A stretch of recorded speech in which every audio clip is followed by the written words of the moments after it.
In the heart of an ancient Irish bog, where mist clung to the land like a shroud, a lone Irish elk stood. His antlers, grand and sprawling, arched over his head like the branches of an ancient tree, casting shadows on the peat-stained earth. He was the last of his kind.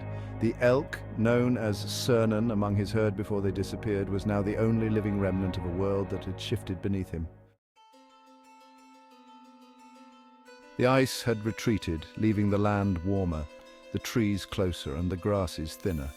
His massive antlers, once a symbol of pride and strength, now tangled in the low-hanging branches of the forest that had swallowed the open plains.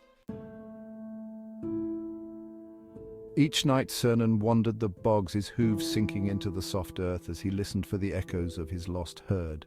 The wind would carry the distant cries of other creatures, the wolves, the birds, but never the deep, resonant calls of his kind. He would tilt his head, listen carefully, and for a moment hope, but always silence answered. One evening, as the mist rolled thick across the land, Cernan paused by a still pool of water. His reflection stared back at him, the antlers towering above his head like a crown of bone. He leaned down to drink, his body weary from years of solitude, when he heard it, a low, mournful call far off in the distance. His heart raced. Could it be? He raised his head, listening intently as the call came again, faint but unmistakable. It was the call of another elk. Driven by instinct and hope, Cernan surged forward, his powerful legs carrying him through the dense forest and across the bog. The trees scraped at his antlers, but he pushed on, determined. The call grew louder, closer, until he reached the edge of a clearing bathed in moonlight. There, in the mist, stood another elk, a figure as grand as him. But as Cernan approached, the figure did not move.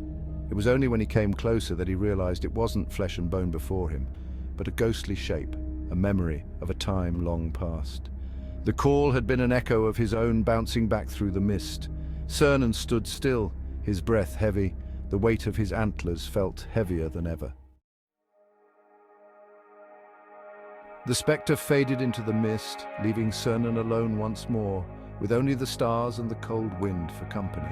For a long moment he stayed there, staring at the place where the echo had vanished.